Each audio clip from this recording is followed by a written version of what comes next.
Welcome to the Mike Lewis Brown.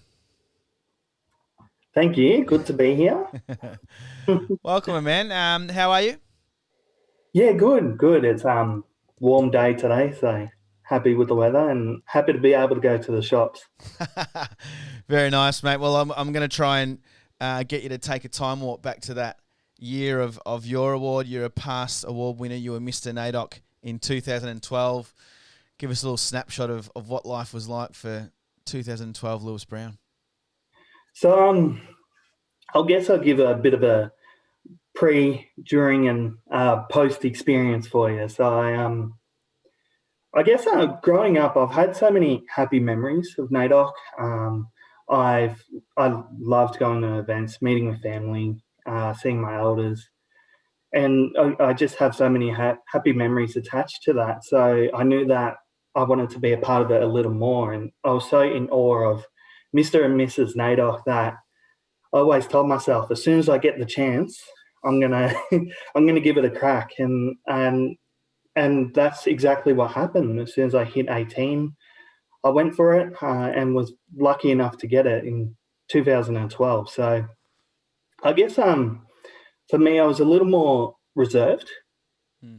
uh, prior to start. I was fresh out of high school and sort of didn't know what I wanted to do, and I always had a bit of a problem with engaging with mob, and and I guess that experience really changed it for me. So I seen it as an opportunity to grow, and I was exactly right on that.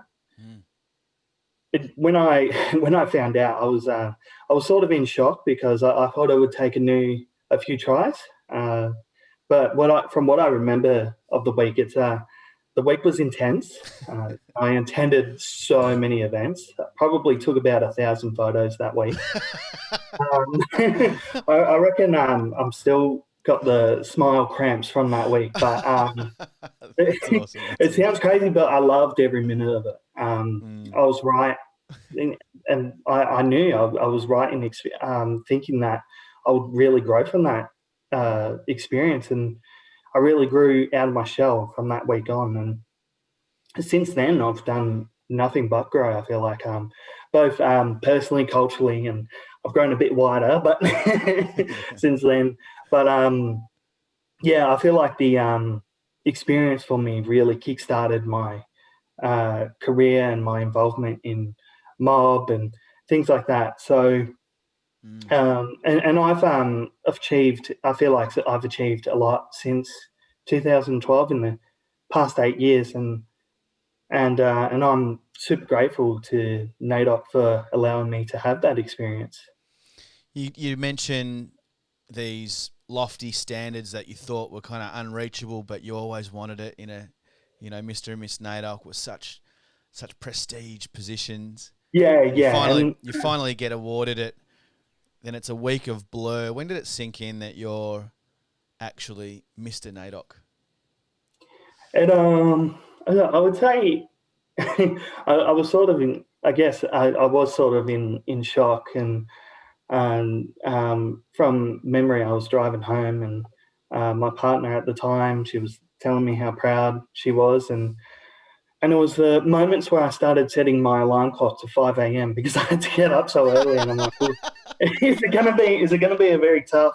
It's gonna be a tough week, but I was super keen. Yeah. I know I went. I was on Facebook. I changed my profile picture to the NADOC logo, and I'm like, Oh yeah. I'm so keen to be a part of this, and I guess that was a product of knowing what kind of expectations and opportunities that can arise from being Mr. or Miss NADOC, and I had to do put in a bit of work before going for it, and I think there was a time where it could be you could be 16 and do it, and Mm. I was hoping to do it then, but I couldn't. They eventually raised the age, and that just gave me a bit more two more years of prepping, so, essentially, and I would watch my uh, pre Mr. Nadox, like Keenan, that Mm. I would watch how he present himself. I would watch how people would listen to him and engage with him, and people like Keenan is someone that I've always looked up to. But yeah, I really absorbed all of that and learnt from my pre-successes, and then brought that back to the table on the day that I interviewed. That's beautiful, man. What? Tell us a little bit about how it's catapulted you. You talked, about post event, post award. What kind of decisions did you start making that were different to, I guess, pre-award? I think pre-award, there weren't many decisions I could make because I was sort of in high school, and um, I guess in terms of career and things like that, I knew it did take me a while, not after NADOC, but I did fully realise that my heart did belong with community, and I know that that's where I want my career to be. I worked in a gambling sector that didn't work out for me, so I started at the Victorian Aboriginal Health Service and worked at the health service. I worked at VACA, and then eventually made my way into courts, and then I've come back to RMIT University in the Negara Willem Centre. So, Wow. and each of those positions had some sort of involvement with community, and I know as long as I'm doing that, I'm happy. What's the importance to be recognised? What was the significance, I guess, and the importance at the time? It's one thing getting a trophy for sport or something like that, but when it's something acknowledged by your community, the people that you identify with, tell us the differences and what that meant to you at the time. I think for me, I felt that community support each other no matter what time of the year it is. But I got to, during that week, I really got to visibly see it. And I guess that from the yarns I had with young mob through to our elders, it was clear to me that we're all invested in each other to succeed and celebrate together, and celebrate the people that walked before these on these lands before us, and celebrate the future as well. And I guess as well during that week, I made some lifelong connections as well, and I'm forever grateful for that. That includes Miss Nadoc, Makita McNally at the time, and the two Nadoc patrons that was with me, the late Uncle Peter Rodimer and the late Auntie Cherie Waite. Wow. But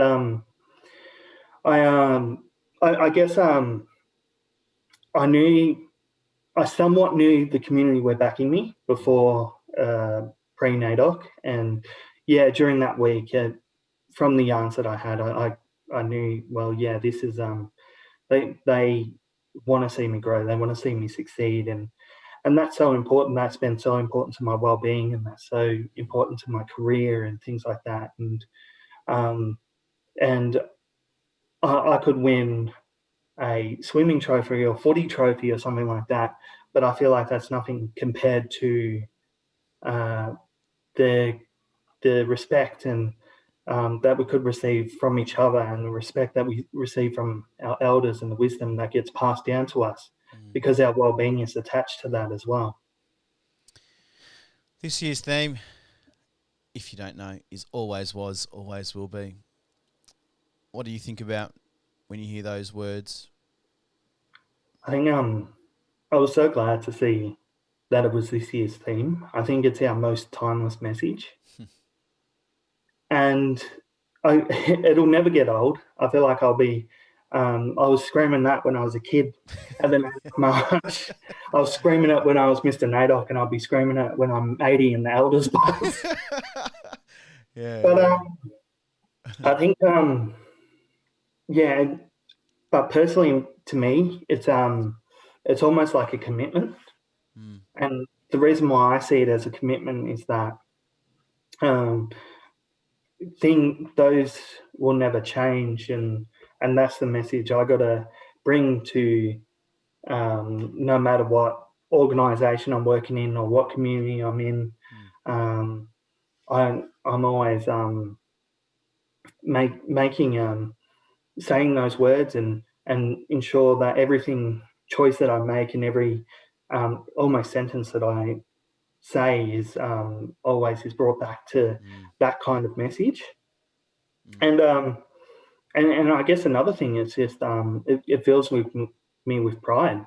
Uh, Pride that we're the oldest living culture in the world, and pride that um, although we're a very minority of this country, I feel like I feel and that I'm surrounded by people who belong in that minority. I feel proud that we can scream those words.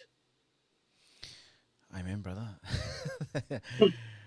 For any other people that are out there wondering, young fellas out there umming and ahhing and thinking, should I apply? Should I not apply? Nah, there's too much shame going on. What's a message you can send to someone that's sitting on that fence wondering whether they should jump or not and apply for Mr. Nadoc? I think no, definitely go for it. I was lucky and felt that I was always wanted to do it, but from the yarns that I've had with other Mr. and Mrs. Nadoc, everybody's been grateful of the experience, and I feel that everybody who went through that experience can share their own stories on how they grew from that experience, and even if you don't, um, get it on the first crack, you can always go back Mm. in the next few years, and I fully intended to do that until I got it.